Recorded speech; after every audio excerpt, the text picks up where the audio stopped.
So I was going through my actually drawer and I found the old original New York Post when Jeter had his 3,000th hit from 2011. So this sucker's, let's do some math. It's like 13 years old, this thing. It's in pretty good condition too, look at that. I wonder what it was like on TV on like a Tuesday night. Let's see.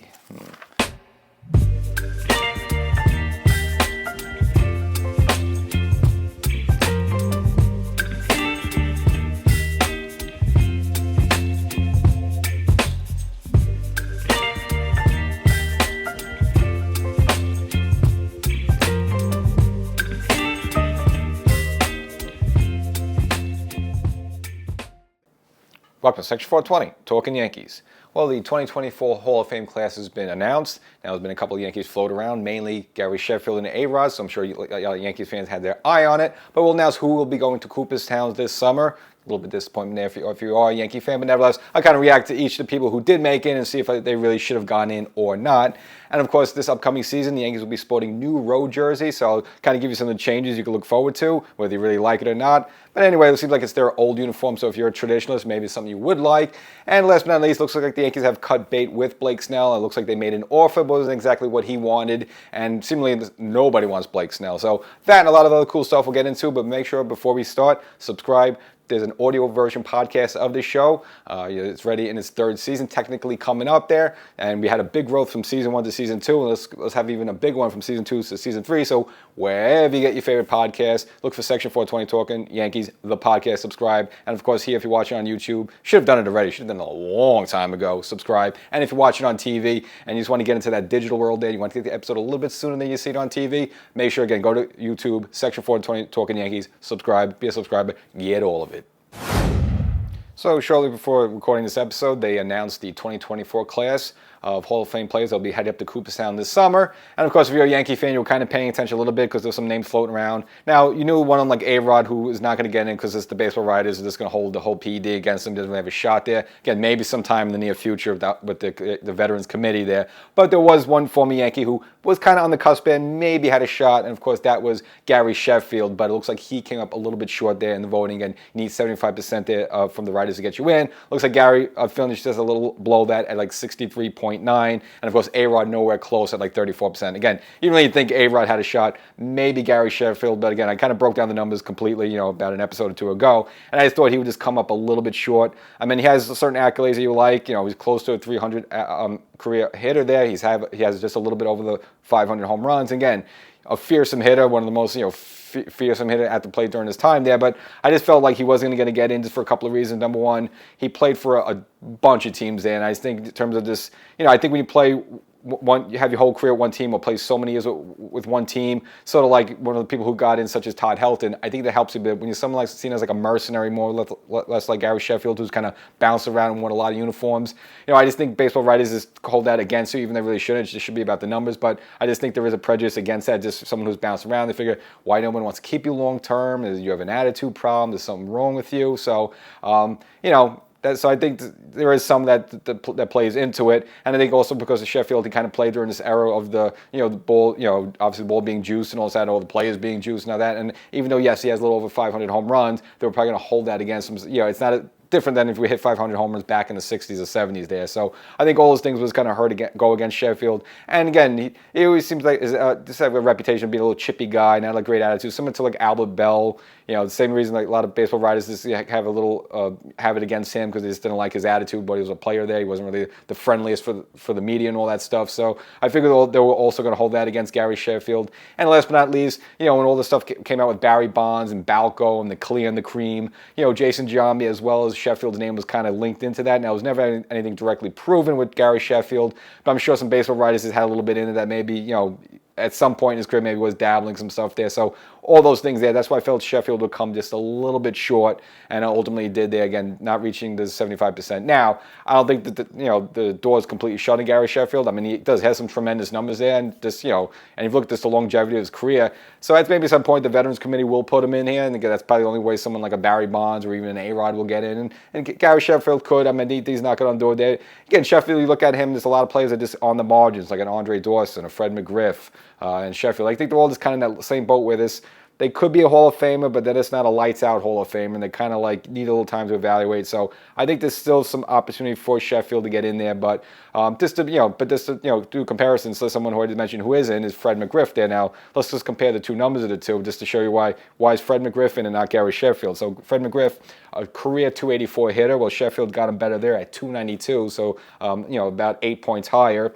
Career home runs, Sheffield at 509 versus McGriff's 493, so Sheffield has more home runs. When I look at RBIs there, Fred McGriff with 1,550, and of course Sheffield got him beat there by 100 RBIs at 1,676. And last but not least, OPS, Gary Sheffield with 907, and Fred McGriff with .886. So if you look at those four key categories, Sheffield hasn't beat. So you can say to yourself, why is Fred McGriff and not Gary Sheffield? So, that's why I think you should always put the Hall of Fame. It should be like, no doubt about it, it's best of best. So you don't have these people kind of on the edge there. They're like, is he really a Hall of Famer or not there? So, as this stands, problem. Like when you have something like a couple years ago when they put Harold Baines in there, like, come on, he's just not a Hall of Fame. He's a good hitter, but he's a compiler. He's not a Hall of Famer there. So let's see. Again, the door's not closed on Sheffield, but I didn't think it was not going to get in the conventional way, and it turns out it did. Now the three players who are going, now one of them I think was a no doubt about it, and when I kind of ran around the horn on like the complete list of people who were eligible, I felt Beltre would get in. So Adrian Beltre, yes, he will be in, and I thought he deserved to be in. You look at his numbers, both over 3,000 hits. Now he was a bit of a mercenary too. He bounced around a lot of teams, but also you look at 477 career home runs, so almost the magic 500 there. So all that, but especially the over 3,000 hits. I mean, more than the home runs. I think the hits really put him in there. So him, I have no problem with. I expected to be him, and he got in. So congratulations to him. Now the other two I have a little bit problem with. One of them being Joe Mauer, the former Minnesota Twin and catcher there, and of course, as I mentioned before, Todd Helton. Now let's break down Joe Mauer there. Look, his career was kind of short. Now he was kind of almost getting like the Sandy Koufax effect, where he had a short career, but within like the first couple of years there, right in the middle, had some unbelievable seasons. An MVP, multiple Gold Gloves, multiple time All-Star. Again, you look at the batting average, like hitting like 360 and stuff like that. So I could tolerate him being in a little bit, and just for the fact too that he was a catcher. I mean, it's a grueling position, and he put up some unbelievable hitting numbers there. Now, do I ever look at him as a Hall of Famer? I don't know. I mean, again, I don't think he only played 15 years of the career, so it's kind of short there. Again, as a catcher, so it's more taxing on your body.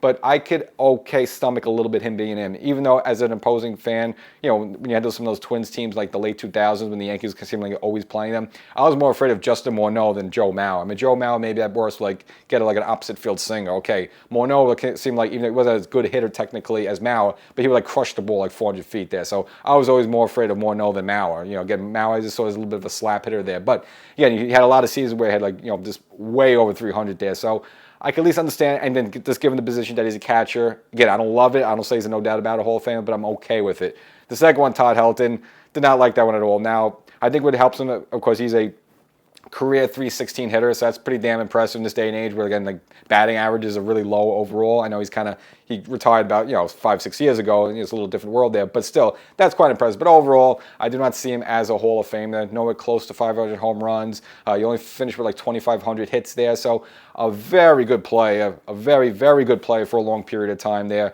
But I just do not see him as a Hall of Famer. But if you look at WAR and other stats things, I guess you kind of make the case. Again, he has like 4 Silver Slugger awards, multi-time All-Star there. But again, I just never saw him as great, just extremely good, dangerous hitter, all that jazz, but I just never saw him as a Hall of Famer, but nevertheless, he gets in. But also you got to take into account, too, he played in Colorado, which is very friendly for hitters, so if he played his whole career, let's say, somewhere else, I mean, would he have the same stats? Probably not, but he did have a long career, so I guess so. But that WAR and other stuff, I guess someone found a reason to put him in there. I don't love it. Again, I just see he's one of those people on the cusp, like a Gary Sheffield, like Andre Dawson was before he got an adventure, just like Fred McGriff was before. I don't think Helton was a no doubt about it. Obviously, his former teammate Larry Walker, him I saw was like a no doubt about it. I mean, there's some players like a Tony Gwynn, no doubt about it, but I didn't really see that with Todd Helton. I can understand why they put it in, but I didn't like those two. So of the three, Beltre, I figured that was a no-brainer. Mauer, I could stomach it a little bit. I did not like the Todd Helton one. I just don't think he's a Hall of Famer, at least this early in the game for him there. But nevertheless, those are the three who will be going to Cooperstown this season. And, most notably, some people left off, such as Carlos Beltran, that was probably one I figured he might get a shot, and he still may get a shot somewhere just because he's a switch hitter there. Again, just because he had a bit of a rarity of what he could do there. But again, I didn't think he'd get it the first time. But again, at some point he might get a long way. And also notably left off, if you're maybe crosstown rival Met fan, was Billy Wagner. Again, a dominant closer for a long period of time with Houston, a couple of years with the Mets, kind of jumped around a little bit. You figure Mark Mariano's no doubt about it. Trevor Hoffman, pretty close as well. Wagner, I just think this is the problem with him. Even though we're in a different age, I just think baseball writers have a little bias against relief pitchers. So maybe Billy Wagner never gets in. But you got to remember at the time when he was at his best, he was definitely one of the best in the game at what he did there, a certain greatness. So he doesn't get into well. So those are your three. And I only like one out of three there, but I could be okay with Mao. Just even though he had a short career, but as a catcher, he put up some unbelievable numbers. But Helton, I can't agree with that one. And then you just got some other players out there. You unfortunately never get it, such maybe like an A-Rod through this way. Look at Manny Ramirez's numbers compared to Helton. Ramirez blows him away, but of course they're both linked to performing-enhancing drugs. So they're not going to get in the conventional way, and maybe the Veterans Committee they don't get that way as well. So as I'm sure you heard, the Yankees will be sporting new road jerseys this upcoming season because it's the old grays, as they call them. Now, not earth-shattering different, but again, you will notice it's different mainly in two different areas. One of them is going to be, now normally you would have the New York with the white trimming around that, as well as the number on the back. They're nixing that, so it's just going to be basically the dark navy blue right on the gray there with no white in the middle. And of course, I'm sure you've seen many times the sleeve here, I guess around the rim of the sleeve, they use a white and dark navy blue trimming there. They're getting rid of that as well, so it's going to be like all gray, just New York, and just the number on the back end with the no white trimming. But now, I know you're concerned, but don't worry. They're still going to have the Nike checkmark logo here, as well as the Star Insurance here. So I know you're scared about losing those two, iconic, items for the Yankee uniform. They'll still be there moving forward. Now, who knows what this is for? Probably money grab. You put New Jersey out there, everyone will rah-rah over it. And I'm sure if you're flicking through social media, you've seen a million pictures of these things now, so they're ready starting to push them. That's probably what it is. Or it could be maybe just with the Star Insurance. Maybe just because it looks weird with the Star Insurance there, and then just have like the navy blue and the white rim there around the Star Insurance. Maybe they don't like that near their logo. Some of these companies are very protective of like their logo where it's spotted and if there are other things around it. So that could be with it too. But and again, you might be a Yankee fan, a traditionalist. Supposedly this was the look that the Yankees had before 1973. But of course, back then they didn't have the Star Insurance and the Nike logo. So frankly, no one's going to be happy. But you don't have to wait long to see these new things. So yeah, as you know, the Yankees start on the road in Houston. So first game of the year, you're going to see these jerseys right away. And if you want to go out, you can maybe go buy them. I'm not. So one player who would not be in one of these, new road uniforms would probably going to be Blake Snell. Looks like not even the Yankees want him at a certain price, but it looks like no one in baseball wants him. So he's kind of still wandering out there in the free agency market. Now, there was a report by John Heyman saying that the Yankees made him an offer. Then we got a different report elsewhere saying what the details of the offer was, and it looks like the Yankees were willing to offer him 5 years at $150 million there. So you're looking at a 30-year per year contract, which is pretty fair. I mean, compared to other pitchers, what they're making, top-notch pitchers there. Now, seemingly he wanted a 60-year on the deal. Looks like the Yankees weren't willing to budge there, so it kind of just seemed like that's where it ended. 5 years at $150 million there. Now, we don't know if the Yankees kind of took that offer off the table, if it's still around there, and we also don't really know the timetable of all this stuff. So most likely that since he didn't take that deal, that's probably when the Yankees decided to pull the trigger on Stroman. So the fact that Stroman's here and Snell really hasn't moved, probably you're not going to see both Stroman and Snell in the Yankee rotation. So it's probably just going to be Stroman there, and Snell just kind of left wandering around. I mean, he's still looking around at other teams such as the Mets, crosstown rival. Look at him, supposedly Boston as well. And Boston really hasn't really spent much at all this offseason. So maybe they're the team that ultimately gets him. Again, he has a lot of familiarity with the AL East and came up with the Tampa Bay Rays there. So again, maybe that's where he ends up. But it looks like he's not going to be in a Yankee uniform. And I'm okay with it. I know he's a top-notch pitcher. He's coming off a Cy Young award, there in the National League. But I don't think he's someone like that you have to get. There's no doubt about it. So I'm okay with the Yankees kind of standing pat there at 5 years and not going further than that. I think that's fair for the Yankees. Again, I'm not crazy over Blake Snell. He's a good pitcher. I know that. He's still in his prime. Came off Cy Young. But he's not one of those guys like a keeper we have to break the bank for. And I just think the Yankees feel just a little bit burned. Last season with Carlos Rendon, giving him a 6-year deal. And this obviously that first year was an absolute dumpster fire there. And so maybe it's not worried about a little gun shy of that happening with Blake Snell possibly. Now you want to look at the two of them. When they made the 6-year offer to Carlos Rendon, he was 30 years old at the time. Right now Blake Snell's 31. So maybe it's just the Yankees have somewhere in their measurements that they just don't want to give a 6-year contract, so you're stuck with a guy until he's like 37 almost. Maybe they feel comfortable only stick with someone until they're 36, which is why they offered to Rendon last season at 30 and not to Blake Snell now at 31. So that's probably just the difference there. So, and I'm okay with the move there. And again, we could go to war with this rotation. I think it's fine as long as they're all healthy. And you're getting reports down in Tampa that Rendon and Nestor have reported down a little early, which I kind of said they would there. Now, they don't have to be there till February 14th, but they're already there working out, supposedly looking good. And this is good news there because Rendon needs a big bounce back season, which I think he will have. And I just think with the other two and with Stroman like that, I think it's a pretty good rotation where, again, they can live without Snell and just kind of see how the first year goes. And of course, you always have the trading deadline to pull the trigger on someone like that. So, I don't think the Yankees are forced to go with Blake Snell. And, if he wants to wander away, 5 years isn't good enough for him, then, good luck, go somewhere else.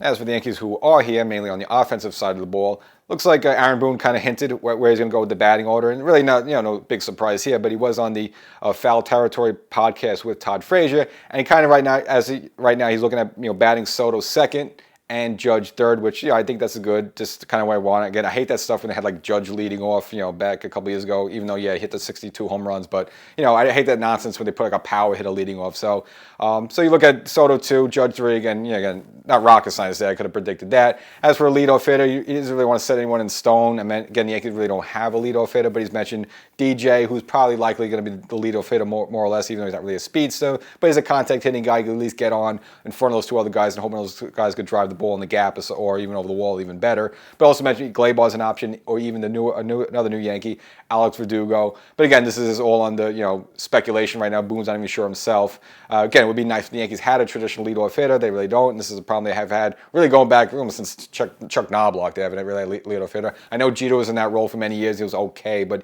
even Jeter's really more of a number 2 hitter. He's not really a leadoff hitter there. So that's when you look at some options there. And of course, maybe with Trent Grisham, obviously he came in the Soto deal. He's a center fielder there. Maybe again he'll get some shots there at leadoff hitter there. But at least for number 2 and number 3, you're looking at Soto, Judge. And for the Yankees to get Soto as well as Grisham, the Yankees had to again send that big package over, which included Michael King, Brito, Vasquez, and Drew Thorpe, the prospect there. Now, Michael King recently spoke to reporters, I guess over the phone, I guess he made the call from San Diego there. And he kind of expressed a couple interesting points. One of them that he was actually shocked that the Yankees would give up such a big package just to get the one player, even though it's Juan Soto, a superstar player there. But again, he kind of mentioned that really San Diego got the better of the deal. Now, there's a way you could look at this. I mean, in a way, if Brito and Vasquez pans out to be anything, even an adequate major league talent, then maybe you could make the case there. But it's all of a timing thing. The Yankees just don't have time to sit around for those players to develop. Yankees need offense. I mean, the offense, as we always know, was anemic in 2023, and actually Soto just his arrival jumps them right up there. So yeah, it would be nice to see Brito develop, Vasquez develop. Maybe Drew Thorpe does become something, and maybe there'll be all-stars a couple years now. Maybe the Yankees will be kicking themselves in the backside. The problem is the Yankees are a win-now team, and they just can't sit and wait for those guys to be good in 5 years. And plus, their pitchers, pitching at the Yankees' problem, the hitting is. So they needed someone like Soto into this lineup. Now Soto's probably not going to be here for the long term, but at least for the right now, the Yankees need him. They're a win-now team. They got all this money invested in Aaron Judge, Garrett Cole, Carlos Rendon, who I mentioned. I mean, they're a high payroll team. They need to win now, and the only way to do that is to get someone like Soto. And again, in order to get a great talent like that, the Yankees had to put this package together. So maybe Michael King turns out to be right. And of course, I liked King. I thought he was great at the bullpen there. And look, again, last year they tried to make him the starter. Maybe will be a great starter. But the Yankees are a win-now team. They can't just wait 5 years now for all those players to develop. So maybe King will be right. But for right now, I still think it was the right choice by Cashman. And in past episodes, we were evaluating whether Josh Beta would be a good fit for the Yankees. Now, I didn't think that Cashman would sign him just because mainly looks like, the rumor was that he was looking for a 5-year deal. And, of course, Cashman doesn't like to go more than really 2 years on a reliever. Again, unless you're an A-plus reliever like a Mariano. And, of course, he did it the one time with Aroldis Chapman, but the Chapman one was a little funky because really it was a 5-year deal, but he gave Chapman an opt-out after 3 seasons, so you figured he would opt out of the deal. Turns out he did, and he took the whole 5 years as a New York Yankee. But again, that's really the rarity with Cashman. He does not like to go long-term with a reliever, so that's why I didn't think Beta would sign with the Yankees there. And again, he's kind of a guy, look, he throws hard, he's got that funky delivery, but he's a guy, he could be good here for 2 years, and all of a sudden, the mechanics are all out of whack, and then you got like 3 years, like the Yankees had the last few years of Chapman there, where it's just kind of frustrating to see him on the mound there. So I just didn't think he would be a fit for the Yankees. He would come in there. Plus, he's got the long hair and stuff. Like yeah, he could cut the hair there, but he just didn't even look. He just didn't have the look of a New York Yankee. So I didn't think he'd sign here. So it turns out he won't sign here. Ended up signing with the rival Houston Astros for 5 years. Now a little bit less than we heard that he was going to ask for. Supposedly he was looking for a little bit over $100 million there, but he ended up with $95 million, which is not too bad. Like, he used $95 million, so it's a 5-year deal at $95 million there, and he will be joining the Houston Astros, and of course again facing the Yankees probably that opening weekend in Houston when the Yankees are the visiting team. So I mentioned Aroldis Chapman, again, not really Yankee related, but of course Chapman will always be in our hearts for those moments, especially that Altuve walk-off home run back in 2019. He ends up signing with the Pittsburgh Pirates, so, a 1-year deal for him for $10.5 million, which is all right. Again, he kind of resurrected his career last year, and actually, got to give your hats off to him. He's, went with the Royals there, kind of, really kind of unexpected, but put a good season together. Seemed like he got the velocity back on his fastball, throwing up to like 104 miles per hour again. Got himself traded to the Texas Rangers, got himself a World Series ring, his second there. So again, you would prefer him be much better in the Yankee uniform towards the end of the year, but nevertheless, kind of earn himself another contract. Now, maybe this is the way the market is with relievers there. You figure maybe get at least more than at least one year there, but nevertheless, just 1 year with the Pittsburgh Pirates. And of course, another former Yankee, you might just be wondering what happened to that guy. That'd be Joey Gallo. Ends up signing with the Washington Nationals. Now it's a 1-year deal worth $5 million, plus there's other incentives built in there. And I think it's a fair market value deal with him. Again, the deal with Joey Gallo. He's going to hit 200, but he'll crush you maybe like, 20, 25 home runs. Again, had a somewhat decent season with the Twins last year, but he'll be now in the Nationals and driving those fans crazy by just striking out, 4 times a game. Now, in addition to the Stroman signing, it's kind of, you would say, the free agency highlight for the Yankees, but most of what the Yankees have been doing this whole offseason is doing a lot of bargain binging. They're kind of going through like the dumpster and going through the trash can, going to the Salvation Army thrift store to get a lot of players. So the latest one now is Diego Castillo. So actually got claimed off the waivers from the Mets. So actually the Mets had him originally, put him on the waivers, and then even before that, the Diamondbacks put on the waivers, and that's how the Mets got him. So for some reason, this guy caught Cashman's eye, and again, Cashman's doing a lot of this the entire offseason, and of course now since he stockpiled them, he's actually had to kick a few and DFA'd a few of them. So I'll kind of get you caught up in the whole thing. But first with Castillo, we'll introduce him. So again, they got him off the waiver wire. Now he played 1 game for the Diamondbacks last season, if that gets you excited. But you want to go back to 2022. He played a total of 96 games for the Pittsburgh Pirates, hitting a whopping 206, 11 home runs, and 29 RBIs. Again, this is the latest bargain binging or Dollar Tree store purchase from Brian Cashman there. Now, because to make room for Castillo, we had a DFA Jeter Downs. So Jeter Downs, remember the Yankees picked him up a couple weeks ago from the Nationals off waivers there, and you were maybe hoping he would come here and like the whole, obviously we all know he was named after Derek Jeter, and kind of maybe they'll just take off with that and that kind of be a thing. Turns out it's not going to be the case, so he's DFA'd, he's gone. And in addition to DFA'ing him, Cashman also got rid of Bubba Thompson. Again, he was the base steal extraordinaire they got from the Cincinnati Reds, and then Oscar Gonzalez, who they got very early on in this offseason from the Cleveland Guardians. And kind of makes sense because obviously Cashman now started the season, he almost like had with needing outfielders. Now he has a plethora of outfielders, so you understand why he's kicking some off the team there and get rid of them. Of course, we've got Soto, we got Verdugo, of course, you got Trent Grisham out there. He could play center field. Of course, you have Judge in right field. Stanton, if they try to play him in the outfield a little bit, but technically he's an outfield, even though he's mostly going to be a DH. And you have players like Oswaldo Cabrera, he could play multiple positions out. So the Yankees just have too many outfielders there. So you figure that to make room for some of them. So those 3 ended up getting cut. And as for Castillo defensively, you got to understand why they would like him. Cashman has a couple of these guys he picked up, but he could play shortstop, he could play second base, he could play right field, so gives the Yankees some versatility. This is probably a guy you end up not seeing at all, and maybe a couple of weeks from now, I mentioned that he's designated for assignment again, but at least for the near term, Diego Castillo, your newest New York Yankee.